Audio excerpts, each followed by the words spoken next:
Hello, good evening, students. Today in 11th class physics, we are starting a new topic, chapter 4 NCERT. इसमें दो parts में chapter को divide कर सकते हैं. अभी हम लोग vectors and motion in a plane है ना, दो इंपॉर्टेंट टॉपिक्स हैं. So vectors we have finished. So the new topic in this is what? Projectile motion. Projectile motion, and the name of the chapter is motion in a plane.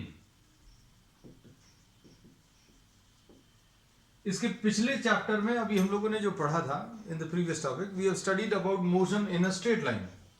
Motion in a straight line पढ़ लिया है.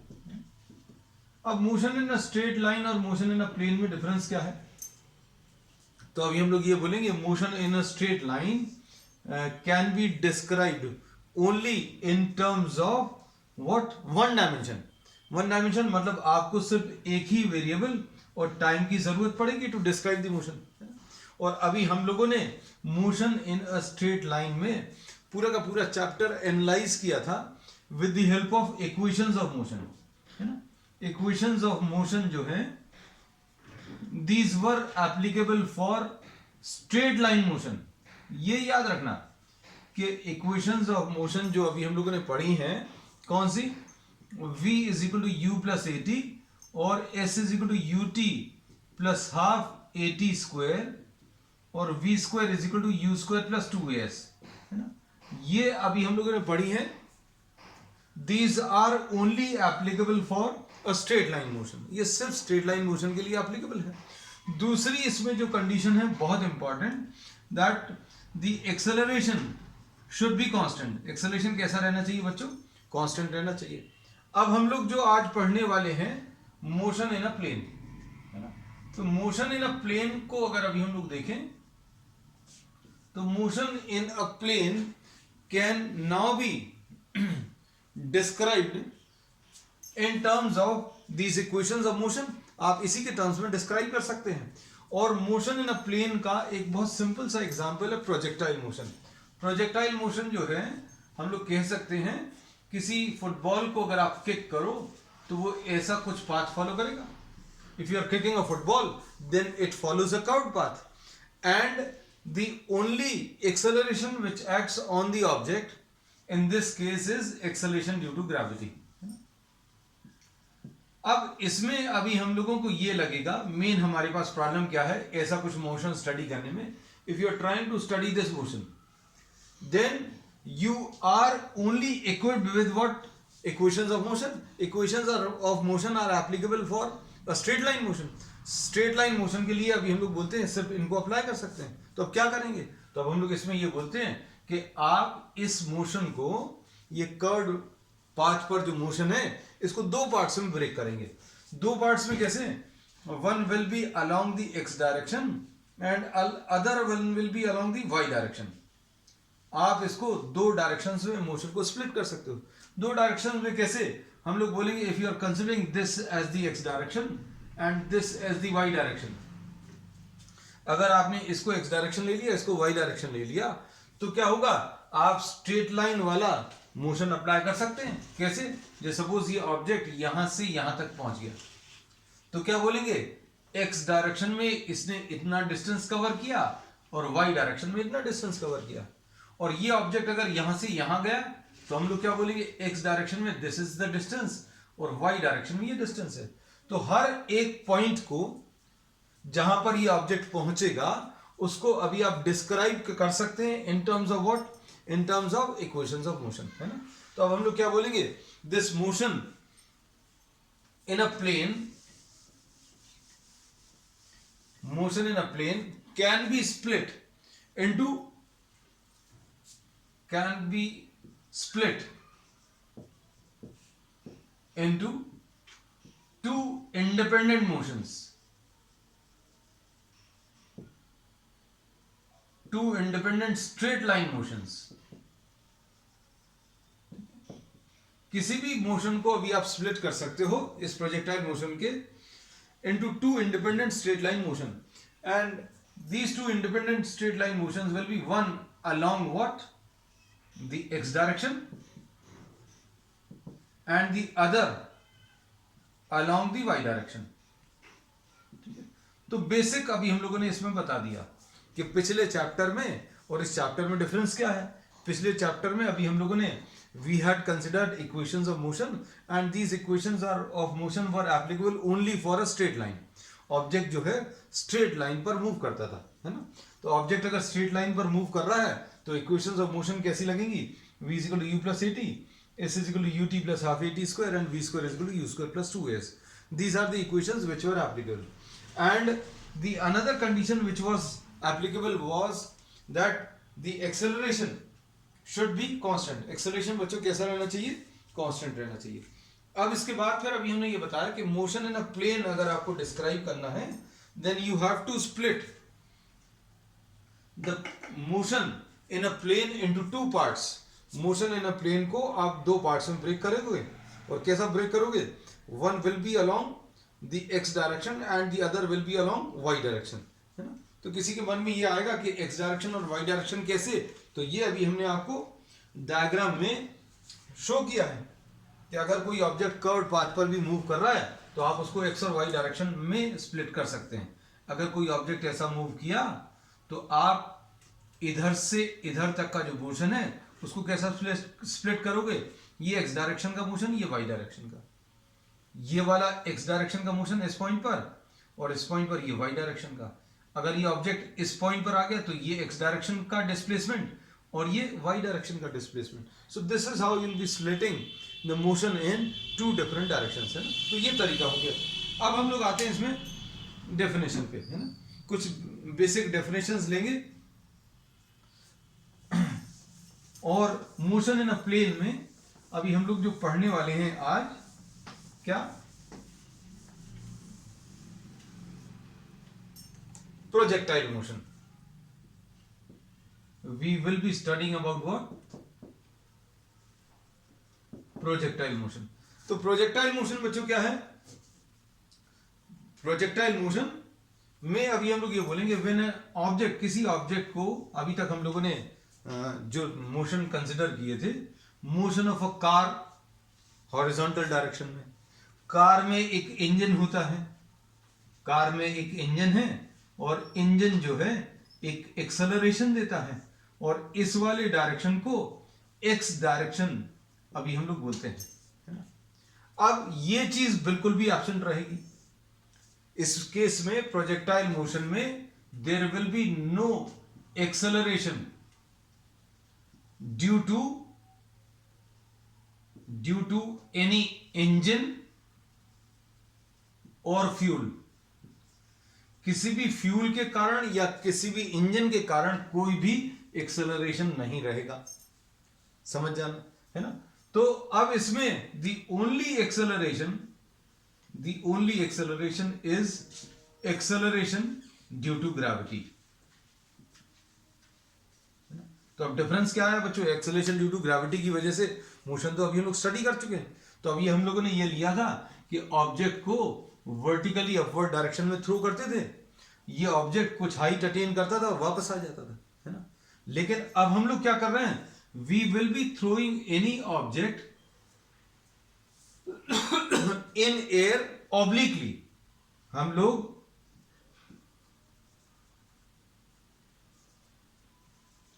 Object projected और thrown obliquely. Obliquely मतलब ना तो ये direction horizontal रहेगा, this direction is neither horizontal nor vertical, and object projected obliquely and under the effect of only acceleration due to gravity, and under the effect of what, acceleration due to gravity, this motion will be termed as, motion of this object will be termed as projectile motion। तो projectile motion क्या है, projectile motion में object ना तो इसमें, इस case में horizontally travel कर रहा है ना वर्टिकली ट्रैवल कर रहा है। हम लोग हॉरिजॉन्टल प्रोजेक्टाइल भी लेंगे, लेकिन अभी हम लोग प्रोजेक्टाइल मोशन पहला जो कंसिडर कर रहे हैं वो ground to ground. Ground to ground का मतलब क्या है, आपने ग्राउंड से ऑब्जेक्ट को थ्रो किया और वो वापस ग्राउंड पर आ गया, है ना। तो इसमें अभी हम लोगों ने बोला the object is projected obliquely under the effect of acceleration due to gravity, such a motion will be termed as projectile motion. तो प्रोजेक्टाइल मोशन की डेफिनेशन में ऐसा कुछ अभी हम लोग लिख सकते हैं। और इसमें एक चीज और कह सकते हैं that this travels near the earth surface. ये कहां पर ट्रैवल कर रहा बच्चों, बहुत ज्यादा ऊपर नहीं ट्रैवल कर रहा, मतलब you do not consider motion of objects which are travelling to an altitude of 50, 100, 200 kilometres. अभी हम लोग फुटबॉल को किक करते हैं तो कितना ट्रैवल करती है बच्चों, 10, 20, 30 मीटर्स ऊपर तक जाएगी, इससे ज्यादा ऊपर नहीं जाती है ना। सो प्रोजेक्टाइल मोशन अभी हम लोगों ने क्या बता दिया, प्रोजेक्टाइल मोशन क्या बताया कि motion of any object which is thrown obliquely from the ground, and the only acceleration acting on the object is acceleration due to gravity, then this motion will be termed as projectile motion. The path traced by the object will be a curved path. इसमें ये जो path trace करेगा वो कैसा है, एक curve path है। हम लोग आगे जाकर ये चीज देखेंगे कि बच्चों ये जो पाथ ट्रेस करता है ये पैराबोलिक पाथ होता है। इस पाथ को अभी हम लोग क्या बोलते हैं, पैराबोलिक पाथ। तो हम लोगों को प्रोजेक्टाइल मोशन की डेफिनेशन पता चल गई। प्रोजेक्टाइल मोशन में अभी हम लोगों ने क्या बोल दिया, object which is throne obliquely near the ground and the only acceleration acting on the object is acceleration due to gravity, then the path traced by the object will be a curved path, and the object which is thrown will be called a projectile.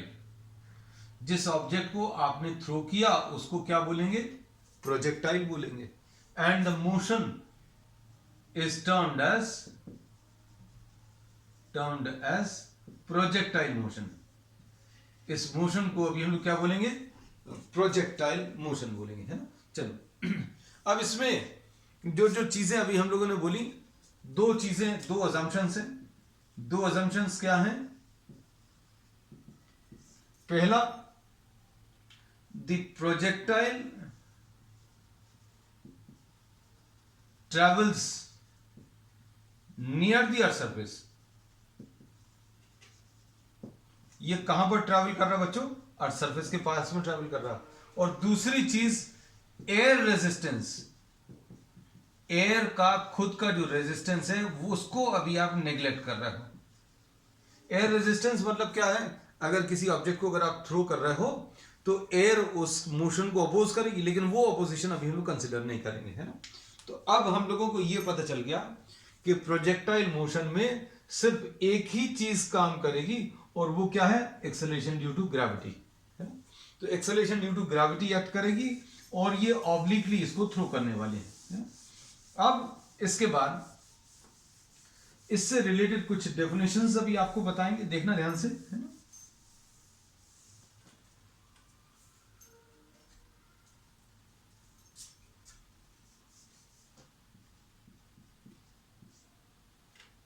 Acceleration is constant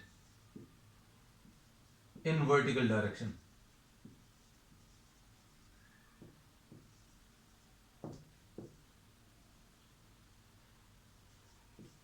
Vertical direction में acceleration constant है, and this is equal to what, acceleration due to gravity. अब इसमें suppose for example this is the ground, ये किसी projectile को आपने throw किया, this में बी अ स्टोन। आप स्टोन को थ्रो कर देखो, स्टोन को अगर आप थ्रो करोगे तो कभी भी if you are trying to aim somewhere here, अगर आप इसको थ्रो करोगे तो ये ऐसा कुछ पाथ फॉलो करेगा। This is the path which will be followed, है ना।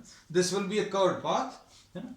अब इसमें कुछ डेफिनेशंस अभी हम आपको इसमें बताएंगे। सपोज ये O है, ये पॉइंट ए है, ये पॉइंट बी है।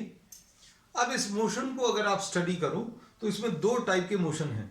दो टाइप के मोशन कौन से, one is the horizontal motion and the other is what, the vertical motion. देखना अच्छे से, हम डायग्राम रीड्रॉ कर रहे हैं ताकि सारी चीजें अच्छे से मार्क कर सकें।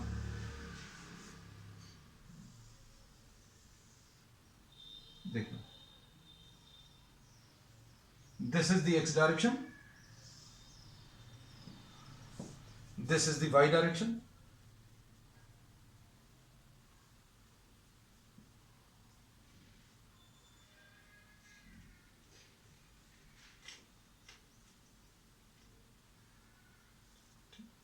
इसमें this O is the point of projection, जहां से आपने ऑब्जेक्ट को थ्रो किया है ना, इसको अभी हम लोगों ने पॉइंट ऑफ प्रोजेक्शन। और यहां पर अब हम लोग वेलोसिटी मार्क कर दे रहे हैं। वेलोसिटी यहां पर टेंजेंट अगर आप ड्रॉ करोगे तो बच्चों देखो ऐसा कुछ आएगा। ये अभी हम लोगों ने वेलोसिटी का डायरेक्शन मार्क किया, ये u है। This is making an angle of theta with the horizontal, ये थीटा एंगल बना रहा है हॉरिजॉन्टल के साथ। अब इसमें देखना, इस पॉइंट को अभी हम लोग A मार्क कर दे रहे हैं, इस पॉइंट को अभी हम लोग B मार्क कर दे रहे हैं। अब इसमें O the point of projection, OAB, this is the path traced, this is what the path traced, which is also called the trajectory। जो ये पाथ फॉलो करेगा उसको भी हम लोग क्या बोलते हैं, ट्रेजेक्टरी बोलते हैं। और जितना ये हॉरिजॉन्टल डिस्टेंस कवर करेगा बच्चों, इसको अभी हम लोग रेंज बोलते हैं। ये फुटबॉल को आप इमेजिन करना बच्चों, ये जो डायग्राम है आप इमेजिन करिएगा कि आपने एक फुटबॉल को ऐसे कुछ डायरेक्शन में किक किया तो ये ऐसा कुछ मूव करेगी। तो ये जो हॉरिजॉन्टल डिस्टेंस इसने ट्रैवल किया इसको रेंज बोलते हैं। तो ये डेफिनेशन में अभी हम लोग यहां पर लिख ले रहे हैं, OB, this is called the range, है ना। OB को अभी हम लोगों ने क्या रेंज बोल दिया। अब इसके बाद OX, ये इसका x डायरेक्शन है, OY ये इसका y डायरेक्शन है, ठीक। अब इसमें देखना, time taken to travel from O to A and then to B, time from O to A to B, this is called the time of flight. Time of flight, flight मतलब समझते हैं उड़ान, उड़ान मतलब जितनी देर ये हवा में है। तो बच्चों ये कितनी देर हवा में है, ओ ये ग्राउंड से चला था, ग्राउंड पर ये कहां पर B पर पहुंचा, तो इसकी टोटल उड़ान का जो समय है O से लेकर A तक का टाइम, A से लेकर B तक का टाइम। तो time taken to travel, time from O to A to B, O to A and A to B, इसको अभी हम लोग टाइम ऑफ फ्लाइट बोलते हैं। तो बहुत सारी चीजें बता रहे हैं, इसको ध्यान से देखना। अब इसके बाद नेक्स्ट है इसमें,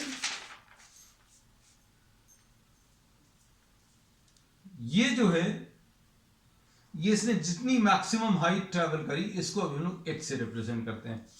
h is what, the height attained by the projectile, the projectile. अब इन सभी के बारे में अभी हम लोगों ने बता दिया कि प्रोजेक्टाइल होता क्या है। तो प्रोजेक्टाइल क्या होता है अभी हमने बताया बच्चों, क्या है projectile, it is the motion, projectile is the object which is throne obliquely, जिस ऑब्जेक्ट को आपने थ्रो किया उसको प्रोजेक्टाइल बोला, है ना। और कितने एंगल पर थ्रो किया उसको एंगल ऑफ प्रोजेक्शन बोलते हैं। Theta is termed as what, the angle of projection.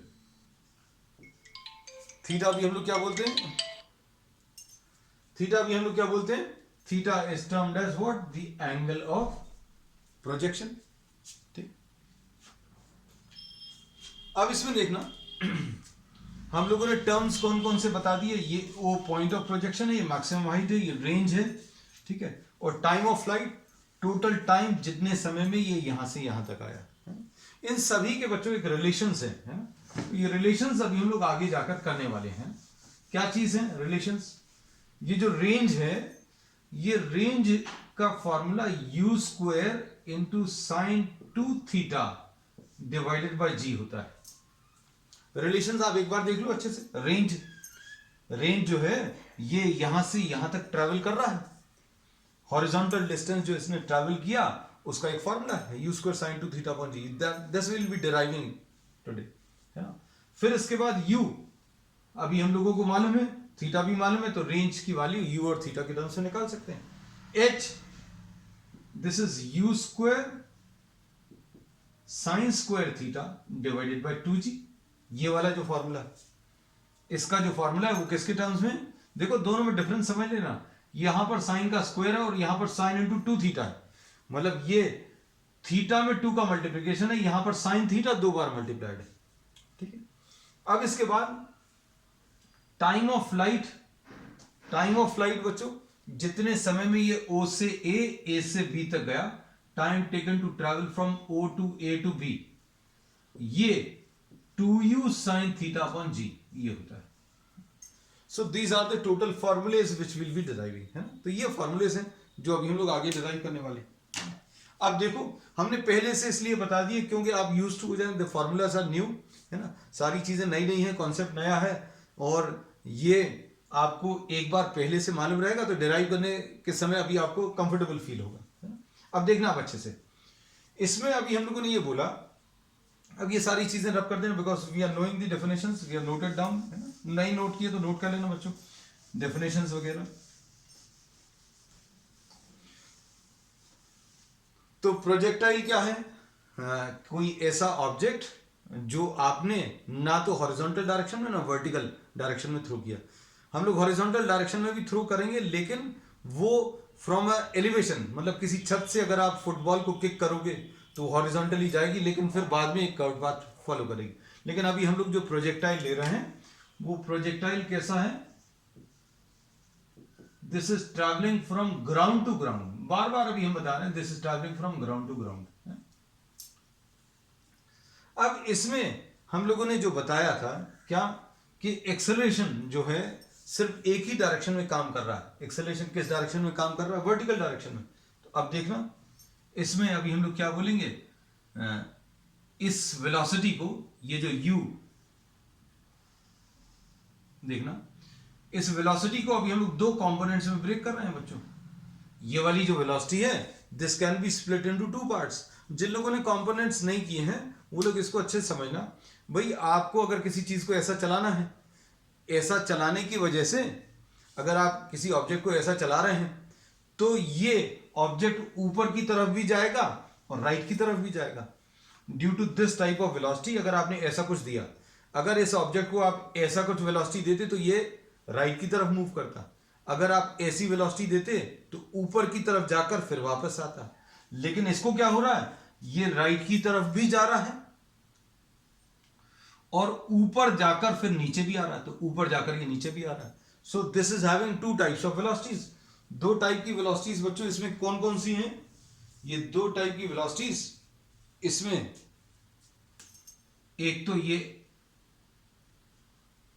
Horizontal velocity और ये vertical velocity.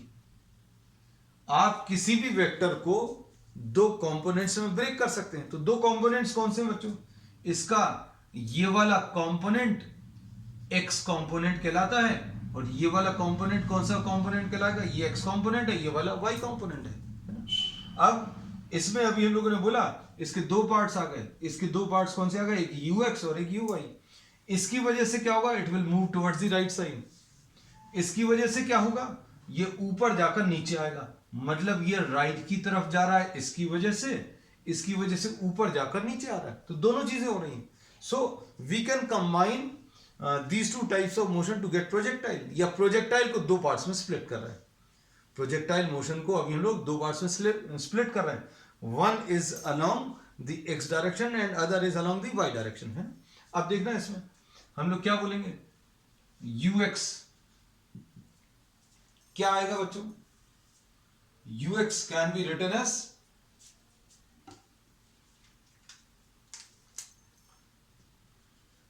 u cos theta. इसका अगर x के अलोंग कंपोनेंट बताना है तो कैसे बताएंगे, इसका x के अलोंग कंपोनेंट तो u cos थीटा आ जाएगा। uy will be equal to what, u sin theta. इसको कैसा याद रखते हैं बच्चों, इसका x के साथ एंगल दिया है, जिसके साथ एंगल दिया वहां पर cos थीटा आएगा। अब एक्सेलरेशन इसमें कौन सा लग रहा है, एक्सेलरेशन अभी हम लोगों ने स्टार्टिंग से ही बताया the only acceleration acting is g, और जी किस डायरेक्शन में लगता है? डाउनवर्ड डायरेक्शन में। तो अब हम लोग क्या बोलेंगे? एक्सेलरेशन इन वाई डायरेक्शन कितना है बच्चों?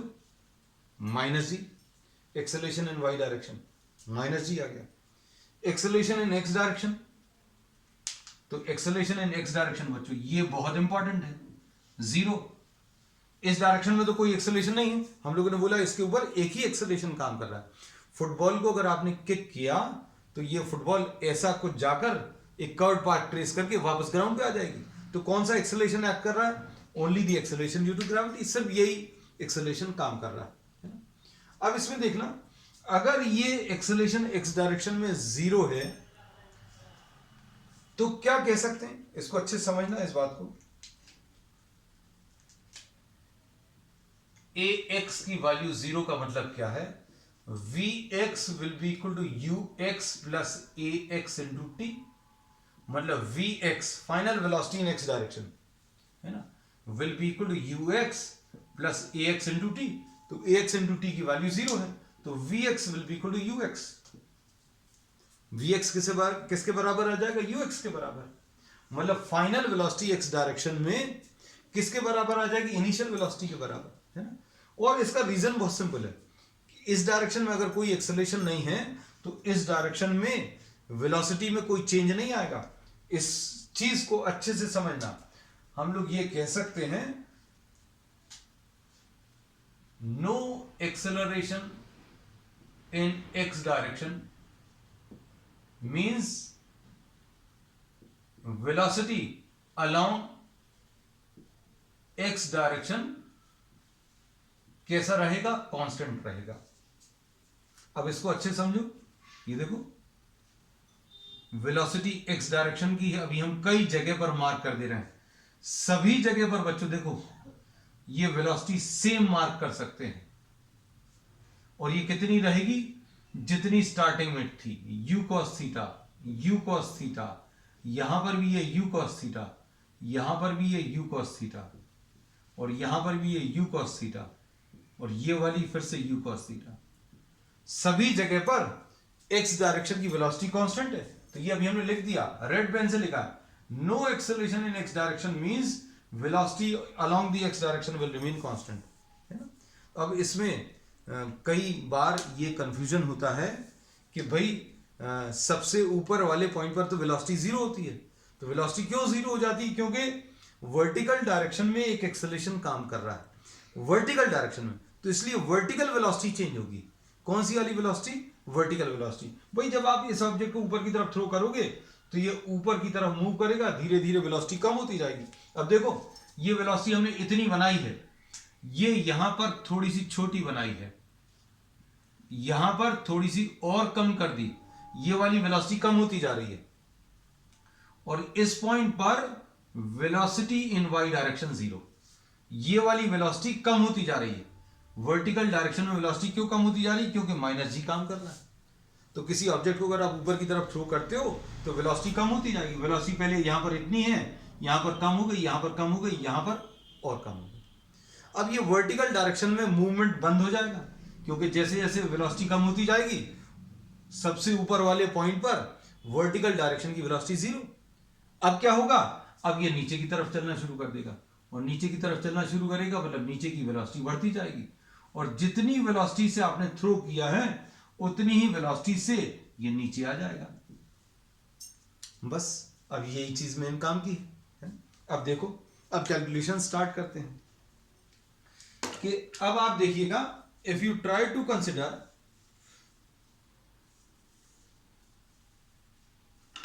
हम ये रब कर दें ये वाला part,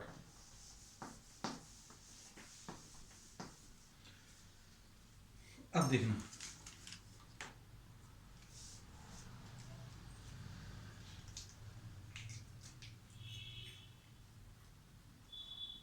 for motion from A to B,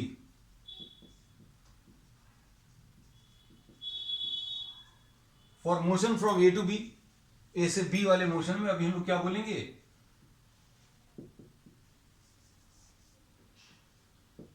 velocity at the top किस डायरेक्शन में? वाई डायरेक्शन में जीरो होगी, है ना। अब अच्छे से सुनना। तो v is equal to u plus a t apply कर दीजिए, लेकिन किस डायरेक्शन में अप्लाई करेंगे? y डायरेक्शन में। हम लोगों ने बोल ही दिया था स्टार्टिंग में कि आप इस कर्व्ड पाथ वाले मोशन को दो मोशंस में ब्रेक करेंगे, one along the x direction and other along the y direction. तो y डायरेक्शन वाली वेलोसिटी, ये y डायरेक्शन वाली वेलोसिटी कम होते होते यहां पर जीरो हो गई। तो अब हम लोग इसको लिखेंगे vy is equal to uy plus ay into t. देखना अच्छे से, vy की वैल्यू कितनी है बच्चों? vy की वैल्यू जीरो है, uy ऐसे ही लिख दिया, ay की वैल्यू माइनस जी, तो gt is equal to uy और t will be equal to uy upon g. t की वैल्यू कितनी आ गई? uy upon g. uy की वैल्यू रख लो, कितनी है? u sine theta upon g. Formula दोनों तरीके से याद रखेंगे, देखना कॉम्पिटिटिव एग्जाम्स में ये भी काम आएगा।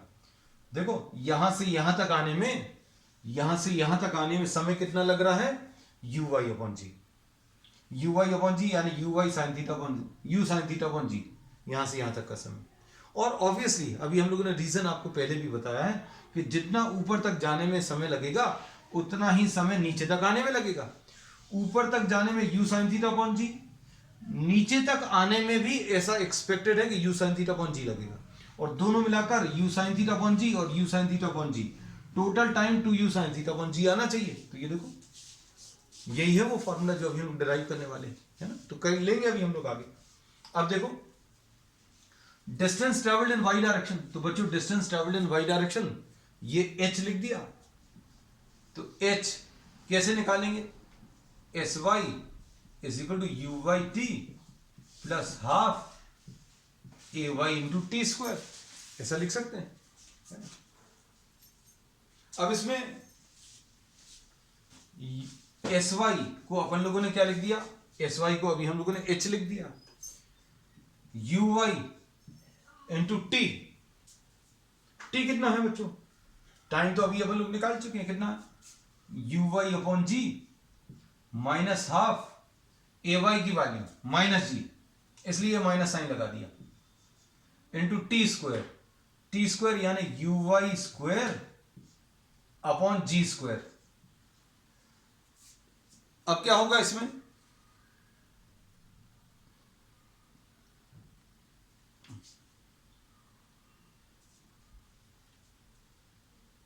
इसमें ये एक जी कैंसिल होगा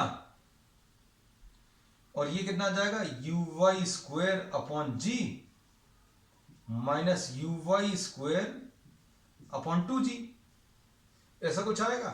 h को यहां पर सॉल्व कर लेना बच्चों, देखना ध्यान से।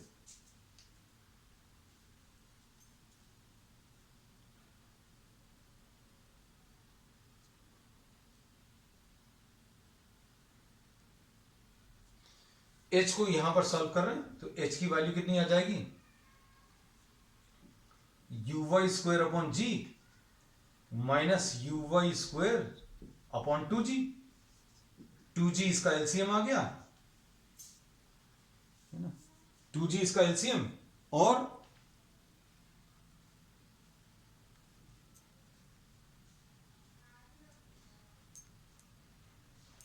देखना बच्चों अच्छे से, 2g इसका एलसीएम, तो इधर कितना आ जाएगा? 2 u y square minus u y square, यानी h की value u y square upon 2g, ऐसा कुछ आ जाएगा। यू वाई की वैल्यू रख लो, यू वाई की वैल्यू कितनी है देखो जरा ध्यान से, वो सामने लिखी हुई है। यू वाई की value is what? You square sine square theta लिख देंगे अभी हम लोग, यू वाई की जगह, यू वाई स्क्वायर की जगह, तो ये कितना आ जाएगा? U square sine square theta upon 2g, h की वैल्यू। तो ये देखो ये रिलेशन भी आ गया। तो height attained by the projectile this we have calculated, है ना। अब देखो आगे नेक्स्ट, इसको अभी हम लोग रफ कर दे रहे हैं बच्चों, ये वाले पार्ट को।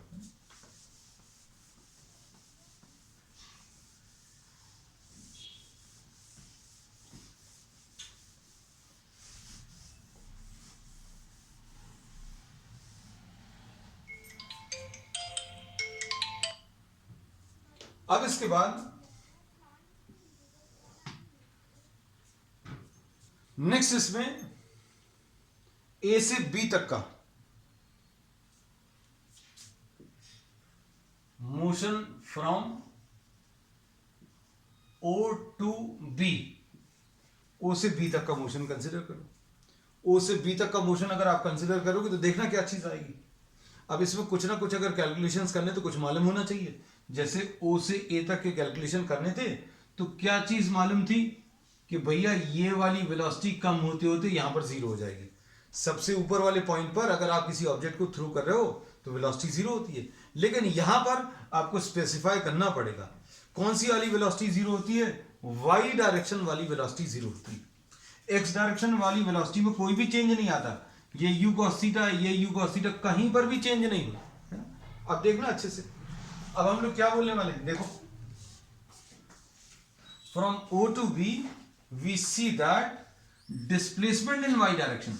बच्चों देखना, just follow the movement of my hand. Y direction का, ये वाई डायरेक्शन का डिस्प्लेसमेंट बढ़ते बढ़ते फिर कम होने लगा और कम होते होते यहां पर वर्टिकल डिस्प्लेसमेंट जो है बी पॉइंट पर जीरो हो जाएगा। So at b we say s y is equal to zero. B point पर एस वाई की वैल्यू, डिस्टेंस और displacement in y direction, displacement in y direction बढ़ता जा रहा, यहां पर मैक्सिमम हो गया, फिर कम होना शुरू हो गया और कम होते होते बी पॉइंट पर वाई डायरेक्शन का डिस्प्लेसमेंट जीरो हो गया। अब क्या लिखोगे, s y will be equal to u y t plus half a y into t square, ऐसा कुछ आएगा। अब क्या लिखोगे, s y distance travelled in y direction, तो distance travelled in y direction बच्चों क्या है, जीरो है। This is u y into t minus half g into t square. You Y ऐसे ही लिखा है, टी ऐसे ही लिखा है, हाफ ऐसे ही लिखा है, ए वाई की जगह माइनस जी लिख दिया। ए वाई है, याद रखना ये हर जगह पर माइनस जी लेने वाले। अब इसमें क्या आ जाएगा, जीरो, यहां पर टी कॉमन, यहां पर u y minus g t upon two, ऐसा कुछ है। तो इससे क्या मिलेगा बच्चों, टी की वैल्यू जीरो मिलेगी और क्या मिलेगा, u y is equal to g t upon two, है ना। तो टी की value two u y upon g, t is equal to क्या आ गया, two u y upon g. तो ओ से बी तक जाने का समय मिल गया। तो बच्चों इसको अभी हम लोग क्या बोलते हैं, टाइम ऑफ फ्लाइट बोलते हैं। क्या बोलते हैं, टाइम ऑफ फ्लाइट, है ना। ये कितना आ गया, टू यू वाई अपॉन जी। अब इसमें अच्छे से सुनना, ये टाइम ऑफ फ्लाइट जो है, this is the time taken to travel from O to b. अब इसमें टाइम की दो वैल्यूज आई हैं बच्चों, कंफ्यूजन बिल्कुल नहीं होना चाहिए। टी इक्वल टू जीरो, कोई बोलेगा कि भाई आपने एस वाई की वैल्यू जीरो ली, तो एस वाई की वैल्यू जीरो यहां पर भी होती है, स्टार्टिंग में भी होती है। ये देखो स्टार्टिंग में भी एस वाई की वैल्यू जीरो, तो जब स्टार्ट किया है यहां से तब भी ग्राउंड पर है, और जब ये लैंड करेगा तो यहां पर भी ये ग्राउंड पर है ना। तो दो टाइम है, लेकिन हमें बी पॉइंट का चाहिए, तो बी पॉइंट का ये मिल गया। तो एक और रिलेशन मिल गया। और इसमें बच्चों देखना ध्यान से, हम लोग क्या करने वाले हैं, two into u y, u y की वैल्यू रखो u sine theta divided by g, यानी two u sine theta upon g. Time of flight, तो ये देखो टाइम ऑफ फ्लाइट ये निकाल चुके हैं, है ना। अब आपको नेक्स्ट काम क्या है, रेंज कैलकुलेट करना, है ना। तो रेंज कैलकुलेट करने में क्या करने वाले हैं, देखो जरा, रेंज किस डायरेक्शन में है, रेंज एक्स डायरेक्शन में है। तो अब हम लोग क्या करेंगे, एस एक्स निकालेंगे। S x is equal to u x into t plus half a x into t square, ठीक। अब क्या होगा, s x distance travelled in x direction, r लिख दिया। इसको बच्चों भी हम लोग आर भी लिख देते हैं ना। Range stands for, r range, मतलब रेंज आर से स्टार्ट हो रहा है इसलिए आर लिख दिया। यू एक्स यू एक्स ऐसे ही लिख दिया, यू वाई सॉरी टाइम कितना है 2uy upon g plus half a x. A x की वैल्यू बच्चों कितनी है 0 है, तो आर की value 2 times u x into u y upon g ऐसा कुछ मिलेगा, है ना। अब क्या करोगे, अब इसमें यू एक्स और यू वाई की वैल्यूज, हम जो ये फॉर्मूलेज करा रहे हैं ये किताबों से थोड़े से अलग हैं। ये वाले फॉर्मूलेज दिए हुए हैं, ये वाले भी हम इसलिए करा रहे हैं कि कॉम्पिटिटिव एग्जाम्स में ये फॉर्मूलेज बहुत यूज हो जाते हैं, बहुत हैंडी रहते हैं। हम बताएंगे कैसे है। अब देखो इसमें क्या करेंगे बच्चों, देखो 2 इंटू यू एक्स, तो यू एक्स कितना है बच्चों यू कॉस थीटा लिख दिया, यू वाई कितना है ये यू साइन थीटा ये भी लिख दिया, डिवाइडेड बाय जी। अब इसमें रेंज के कैलकुलेशन में अच्छे सुनना, रेंज के कैलकुलेशन में ये यू स्क्वायर तो आ गया u इंटू यू, ये 2 साइन थीटा कॉस थीटा लिख दिया, और इसको अभी हम लोग ट्रिग्नोमेट्रिकल एक फॉर्मूला है जो मैथ्स वाले अभी आगे जाकर पढ़ेंगे, 2 sine theta into cos theta, ये साइन 2 थीटा होता है ना, साइन 2 थीटा जो है 2 sine theta into cos theta. ये अभी आप हम आज बोल रहे हैं तो वेरीफाई करके देखना, थीटा की वैल्यू 30 डिग्रीज रखना, तो 2 इंटू साइन 30 यानी 1/2, कॉस 30 यानी √3/2 कैंसिल हो जाएगा। थीटा की वैल्यू आपने कितनी रखी थी 30, तो ये √3/2 आया, 2 इंटू 30 60, साइन 60 की वैल्यू कितनी आती वो भी √3/2 है ना, तो वेरीफाई भी करा दिया अभी हमने। तो इसकी जगह अभी हम लोग क्या लिख लेंगे,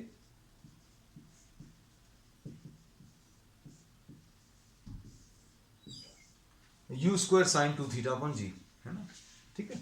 तो ये फॉर्मूला भी आ गया। तो अब किया कैसे था, सारी चीजें आपको बता दें कि भाई ये प्रोजेक्टाइल मोशन को आपने 2 मोशंस में स्प्लिट किया, one along the x direction and other along the y direction, है सुनना अच्छे से। एक्स डायरेक्शन में और वाई डायरेक्शन में क्या क्या चीजें मालूम है, ये इनिशियल वेलोसिटी है u, ये u cos थीटा है, ये u sin थीटा है, ये u cos थीटा, ये u sin थीटा। जिनको नहीं समझ में आया ये बात तो अभी इसको याद रख लो, है ना, नहीं तो अभी आप प्रीवियस लेक्चर्स अभी आप देख सकते हो, उसमें अभी हमने कंपोनेंट्स निकालना सिखाया है ना।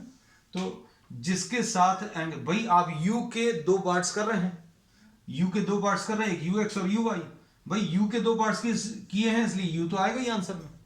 cos थीटा कहां पर आएगा, जिसके साथ एंगल दिया, x के साथ एंगल दिया तो वहां पर cos थीटा, ऐसे ही याद रख लें। तो ux की value u cos theta, acceleration x direction में है ही नहीं, क्यों, एक्सेलरेशन y डायरेक्शन में है, y डायरेक्शन में एक्सेलरेशन ड्यू टू ग्रेविटी, तो ये uy की वैल्यू u sin थीटा और ay की वैल्यू कितनी बच्चों -g। अब इसमें हम लोगों ने पहले किसको सॉल्व किया, o से a तक, कौन से वाले पार्ट को सॉल्व किया बच्चों, o से a तक वाला पार्ट, है ना। अभी हम आपको बता दें, सिर्फ की पॉइंट्स बता रहे हैं। o से a तक में हम लोगों ने कौन सी वाली इक्वेशन लगाई, vy is equal to uy plus ayt, एक तो ये लगाया, इससे टाइम मिलेगा, और इसमें a पॉइंट पर vy की वैल्यू 0 ये यूज किया। मेन चीज ये है कि vy की वैल्यू 0, टाइम मिल जाएगा, और टाइम मिलेगा तो sy is equal to uyt plus half ayt square, इसको यूज करके y डायरेक्शन का डिस्टेंस h मिल जाएगा, ठीक। फिर उसके बाद o से b तक में, फ्रॉम o टू b क्या बोलते हैं, o से b तक में क्या चीज यूज करेंगे, sy is equal to 0, sy is equal to 0 लेकर t मिल जाएगा, और t मिलेगा तो इस t से अभी आप क्या डिस्टेंस निकाल सकते हो, है? तो ये अभी हमने आपको शॉर्ट में सारी चीजें एक बार रिवाइज करा दी। अब इसमें एक और इंपॉर्टेंट फैक्टर ये है कि अगर आप किसी प्रोजेक्टाइल को थीटा एंगल पर थ्रो करें, या 90 माइनस थीटा एंगल पर थ्रो करें. If this is thrown at an angle theta or 90 minus theta, then range is same at theta and 90 minus theta. Angles लिखा है of projection at theta and 90 minus theta angles of projection, range is same. Range same होता है. इसका मतलब क्या है? Theta की value 30 degrees रखकर सोचो, 30 डिग्रीज और 90 माइनस 30 यानी 60 डिग्रीज. मतलब क्या है क्या पता, चलो देखते हैं. अगर आपने 30 डिग्रीज पर थ्रो किया u वेलोसिटी से और 60 डिग्रीज पर थ्रो किया उसी वेलोसिटी से u से, तो क्या होगा? दोनों ही केसेस में क्या चीज सेम आएगी? रेंज सेम आएगी at theta and 90 minus theta. ये सेम क्यों होती है? ये देखो, थीटा का तो आंसर मालूम है. At theta angle range is given by this formula u square sine 2 theta divided by g. अच्छे सुनना, at 90 minus theta angle range suppose r dash है, रेंज सपोज r डैश है, तो ये कितनी आ जाएगी? u स्क्वायर साइन 2 थीटा की जगह बच्चों आप क्या लिख लोगे? 90 माइनस थीटा लिख लोगे. तो भैया देखने में तो ये लग रहा है कि ये अलग और ये अलग है, लेकिन फिर से हमारी मदद के लिए क्या चीज आ जाएगी? ट्रिग्नोमेट्री. और ट्रिग्नोमेट्री क्या बोलती है कि u square sign 180 minus 2 theta, ये 2 को अंदर मल्टीप्लाई किया अपॉन g.